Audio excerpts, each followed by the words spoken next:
Welcome to A Better HR Business, the podcast that looks at how HR consultants and HR tech firms grow their businesses and how they help their employers to get the best out of their people.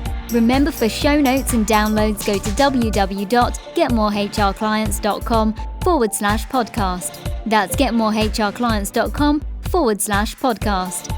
Okay, let's get started. Hello, welcome back to the show. Thanks for joining me again today. Glad to have you along. Looking forward to today's conversation with Denise Meyerson. Denise, I've been following for ages and she's a legend in the industry. She's a board member, CEO and management consultant with over 30 years board level experience, particularly in the education, training and workforce development industry. And previously, Denise led an education company that was sold to a listed company on the South African Stock Exchange.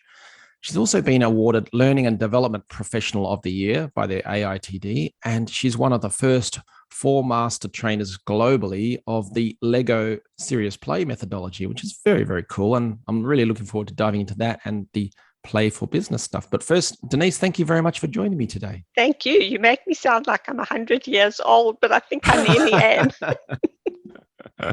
I got to find a better way of doing that. So whereabouts are you based? I'm based in Sydney, Australia.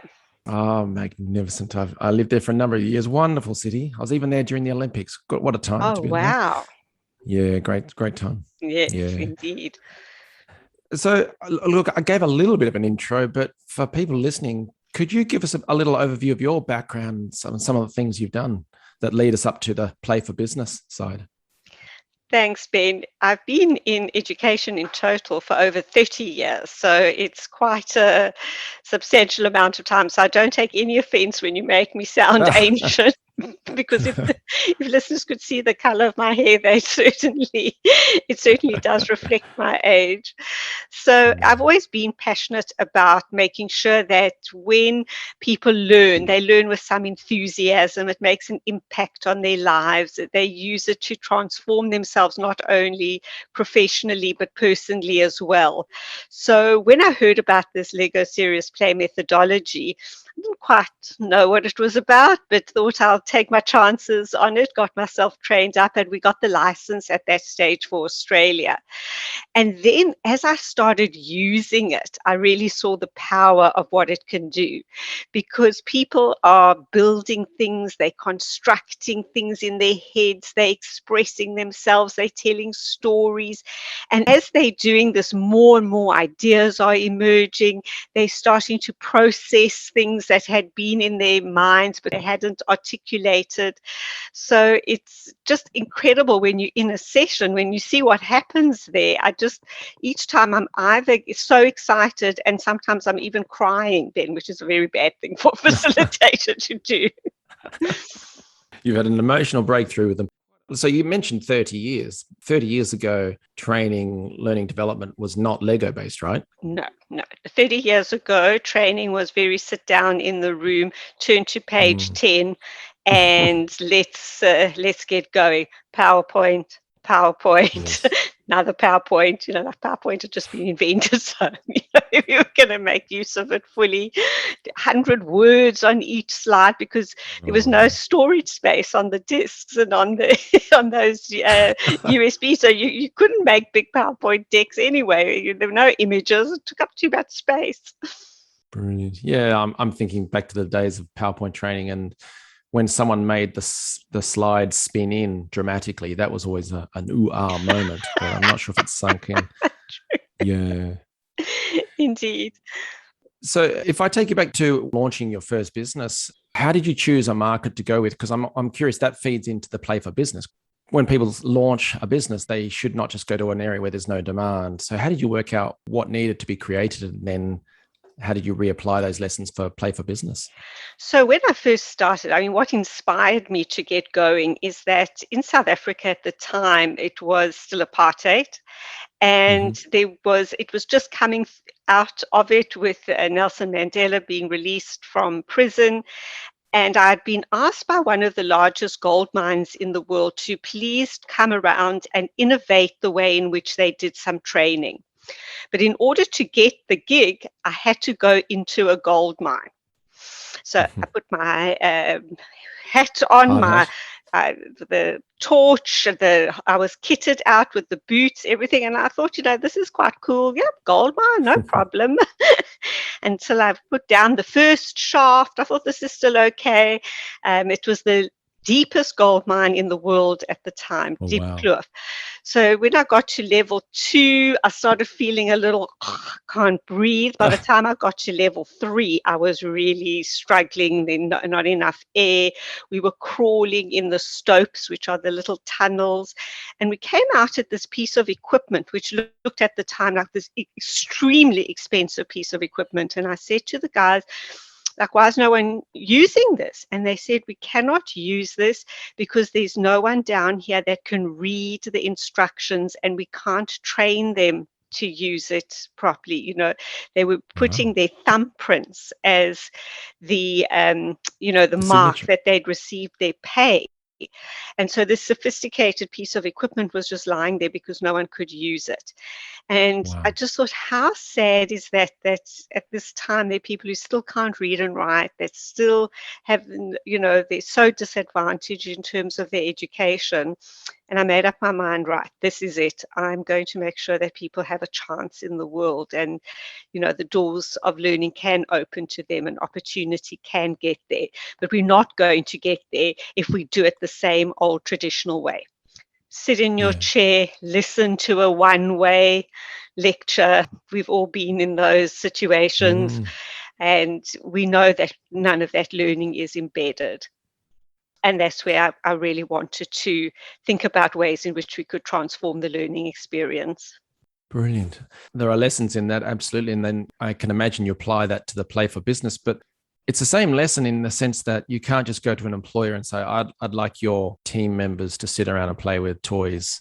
Just as you could have said to this mining company, the gold mining company, I want to teach you guys literacy. And they go, don't worry about it. No, it's fine. They're doing their thumbprints. They know how to drive stuff. It's fine.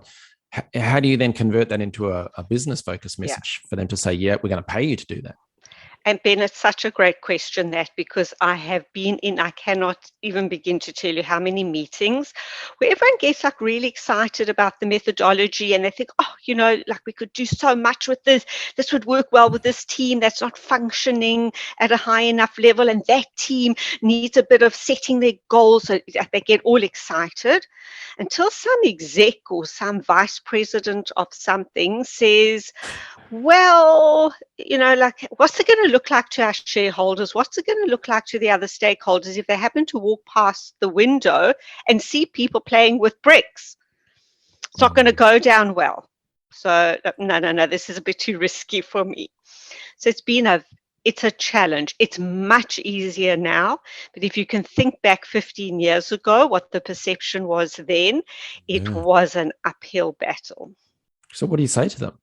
First of all, you give them a lot of the theory. So there's a substantial amount of theory that sits behind it. The Lego group has done research, their case studies, their organization, like top brand organizations in the world now use it. We've used it at Microsoft for their diversity and women in IT programs. We've used it at Coca-Cola for part of a change management piece. Shell uses it for all their strategic planning. So they're big brand names that are now behind it, which gives it a lot more gravitas and substance. Yes, of course. I just had little flashbacks there to moments in my career where I did training, and I couldn't picture anything where it was a classroom-based, the lecture style. I can remember sitting in rooms like that, but I can't actually recall any of it. But I did see little moments of where we were doing, painting stuff or activities, or even assembling straw. But I can actually remember the lessons they were teaching us at the time. I could say, we were discussing this particular thing, and that this is why it was important, etc. So I can see how it sinks in. Is that the kind of the messaging that you're delivering? 100%, Ben. I may tell you, Billy, you can become one of our promoters here, because you absolutely get it. Yeah, give me the T-shirt. Yeah, you could definitely wear that, the cap as well. Because when people construct things with their hands, they're building it themselves. So without them realizing, even if they say, I'm not creative, the next thing they've built this magnificent, beautiful model of something something, and they're telling this deep, rich story about it that they never knew they had in them. And they remember it. They remember what they built. They remember what the people around them built, because it's visual, it's in 3D. They've had to put meaning into it, and then they've had to express and articulate it. So it really does sink in. We've seen, for example, people building things around company values, which are sometimes quite hard to, they're intangible, so they're not so easy to talk about. But suddenly there's this whole model about trust and what trust means to them and how they see it in the context of their own lives and the organization. Quite Gosh, I fascinating. want to, yeah, absolutely. I want to come to the business stuff in a moment, but for someone listening to this and thinking, okay, I get the concept, but what actually is it? How does it work? What would an employer get if they said, yep, I'm going to work with Play for Business? So what they start off by getting is a pack of, obviously, bricks, because it does depend on you having some of the Lego around. And how it always works, Ben, is that people build their own individual model. It eventually becomes a group model or a collection of the models, but it always starts out with your interpretation of the question. So it starts quite easily with build a tower, build something quite concrete. But then we would start talking about the best or the worst experience that you've had over the past year, your own personal goals, how you see the goals of your team. But you always build it yourself. So 100% of the people build things themselves. There's no observers. You're either in or you're out. And then everyone has a chance to tell their own story. So if you think at some of these meetings that we've been sitting in over the past year in the Zoom, and somebody just goes on and on, it's like 1% of the people talking 99% of the time. And those voices that are a little more quiet and who probably sitting on the best ideas aren't always heard. But in a Lego Serious Play session, every single one of the participants rather is building and has their voice heard. And just that makes an enormous difference. Yeah. I like the fact that there's no observers. You're in or you're out. So everyone feels safe because we're all in it together. Exactly. And the principle is that the answers are generally in the room. So if we're thinking about our vision for the next few years, or how we want to work together as a team, we want to set ourselves some guiding principles, everyone has input. And as they tell it, it becomes really quite an extraordinary experience. Eventually, the models will come together and there'll be a collective and group story. But it doesn't start with the group. It starts with the individual, who then ideates themselves, so makes their own individual contribution. I love it. Love it. And so you described some of the company or the brand names, some of the company's clients and employer types. For people listening to this who might think, oh, I could refer business on to Play for Business, what is the ideal client type? I mean, I would hope that people would get themselves trained up so that HR people would have the skills themselves so that they would be able to work with their own clients. And I don't even think there's any ideal type. I don't think that there's an industry we haven't touched. There's been profit and not for profit. There's been government. There's been local government. There's been major brands. There've been smaller businesses.